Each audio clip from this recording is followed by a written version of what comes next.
물결파에 대해서 이야기한다고 얘기했었는데 그 물결파 실험 장치라는 게 있습니다. 물결파 실험 장치 한번 찾아볼까요? 유튜브에서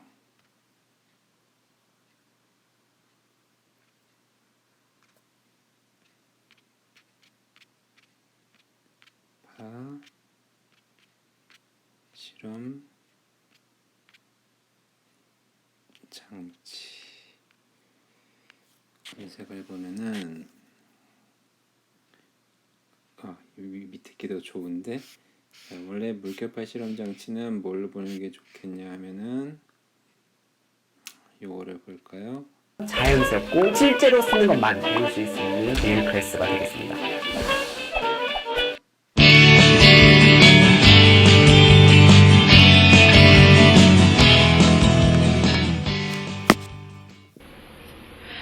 두 개의 공연파 발생 장치를 보고 있어요. 구슬 두 개를요, 하나의 진동기에다 연결을 해서 각각으로부터 위상이 같은 구면파를 발생시키고 있는 모습.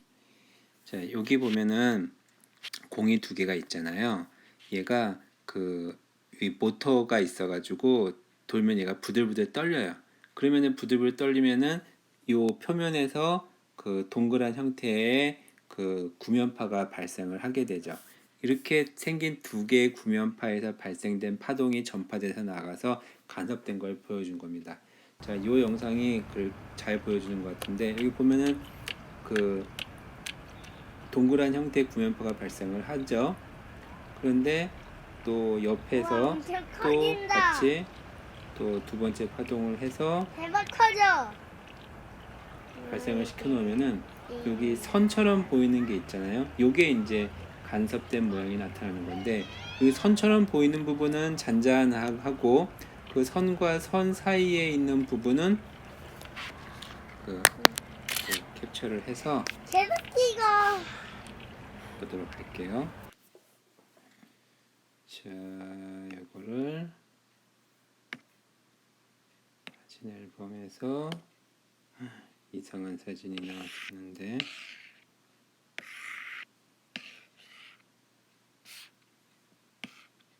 그냥 좀 보도록 합시다.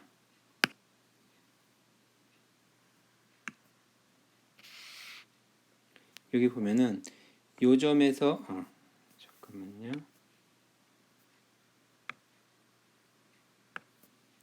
여기에서 파동이 발생을 하잖아요. 파동이 발생을 하고 여기도 파동을 발생을 해서 구면파의 형태로 이렇게 파동이 퍼져나갑니다. 여기도 구면파 형태로 퍼져나가서 여기 보면은 요렇게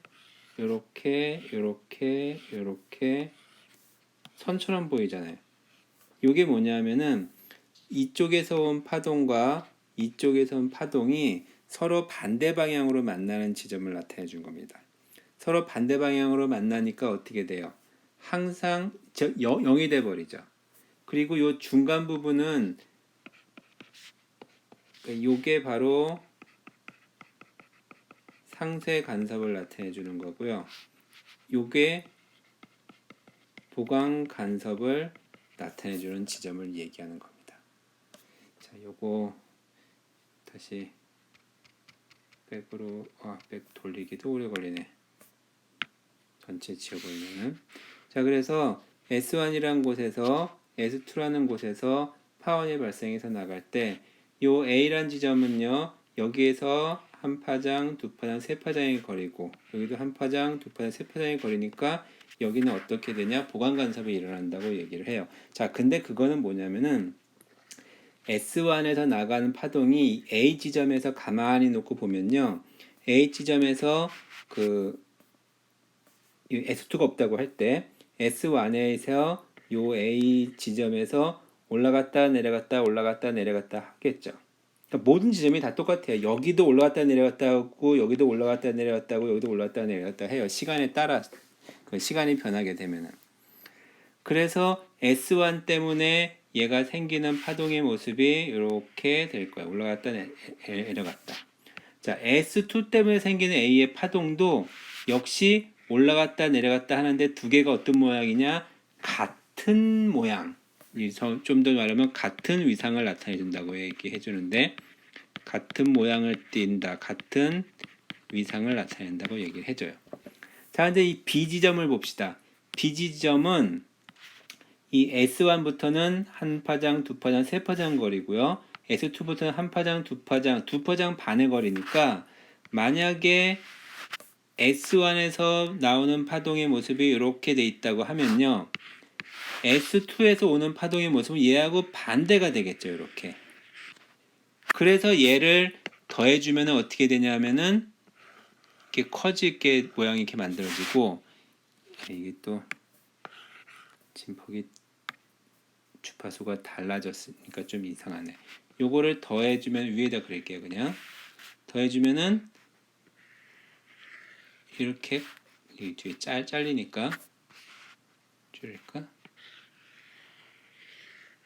이렇게 됐고 요거는 밑에 얘를 두 개를 더하면 뭐 거의 제로에 가깝겠죠.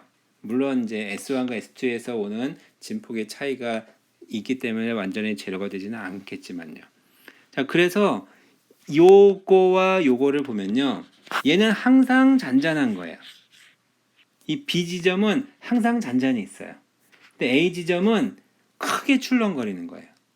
그래서 보통 우리가 물결파 실험 장치라고 해서 놓는 장치들을 보면요. 그 위에다가 조명을 설치해서 이 바닥에서 관찰을 주로 하거든요.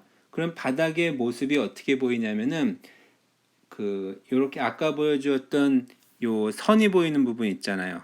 그러니까 이 선처럼 보이는 부분이 잔잔한 부분이라 했죠. 그 부분은 그대로 있어요.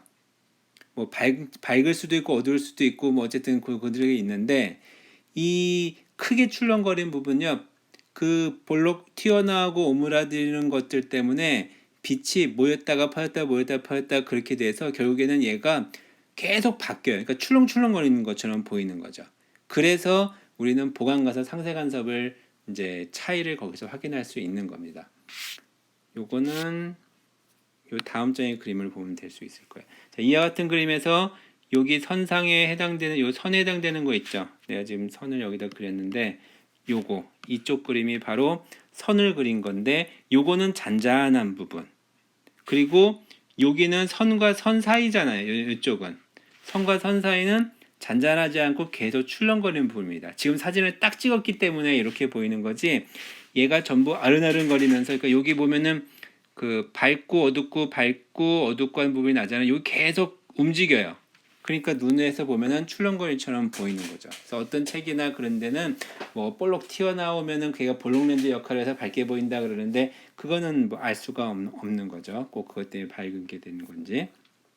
자, 이런 식으로 물결파에 대해서 잠깐 소개를 하고요. 요게 이제 우리가 이중슬릿 간섭의 기본 원리를 나타내 주는 겁니다. 그래서 이중슬릿은요, 아까도 우리 얘기를 하지는 않았지만 슬릿을 좀 크게 그리면은 여기서 나온 파동과 여기서 나온 파동이 이 지점에서 보강이 되면은 밝고 어둡고가 계속 바뀌어요. 그거를 시간 평균에서 보면은 어떻게 보면 계속 눈을 뜨고 보는 거니까 눈 뜨고 보면은 밝게 보이는 거예요. 이 빛이 이 파동의 출렁거리기 진동하는 것들은 우리가 인식을 못하니까. 근데 만약에 여기서 온 파동과 여기서 온 파동이 여기서 반파장만큼의 차이가 생겨서 위상이 그 전 반대 모양이 해버리면 어떤 결과가 나타나냐면은 항상 어두운 형태가 보이게 되는 거죠. 자, 그래서 이제 우리가 간섭 무늬를 나타내 준다 이렇게 얘기를 합니다. 자, 다시 원래대로 되돌아가서요. 앞에서 내가 시간 평균 얘기를 좀 급할 것 같아서 후다닥 진행하느라고 대충 설명하고 넘어갔었는데 조금 그 설명을 좀 하도록 할게요. 자, 시간 평균이라고 하는 건 뭐냐면요.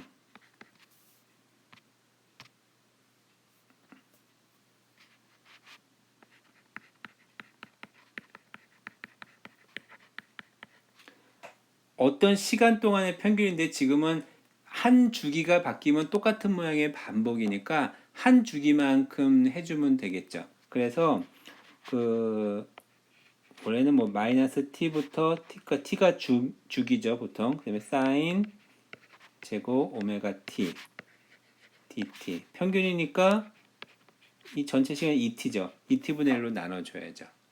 그래서 요거를 해주면은 2t분의 1에 마이너스 t부터 t까지 사인 제곱 오메가 t 더하기 제곱 오메가 t 2분의 1 dt가 되고 요 놈은 1이니까 2t분의 1에 2분의 1에 2t가 돼서 2분의 1이 되는 거죠. 코사인 제곱 오메가 t 역시 똑같을 거고요.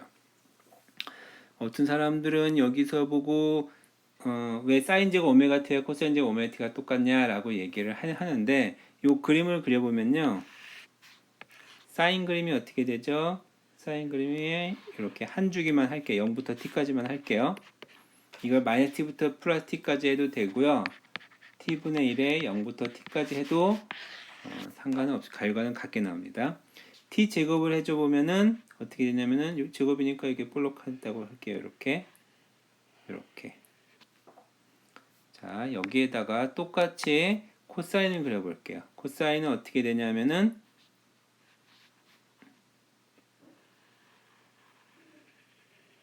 이렇게 되죠. 이거 제곱해 보면 어떻게 되냐면은 이렇게 되거든요. 그래서 잘못했다. 이렇게 제곱하면은 이렇게 됩니다. 자, 여기에서 이제 겹치니까 잘 안 되는데 코사인 제곱은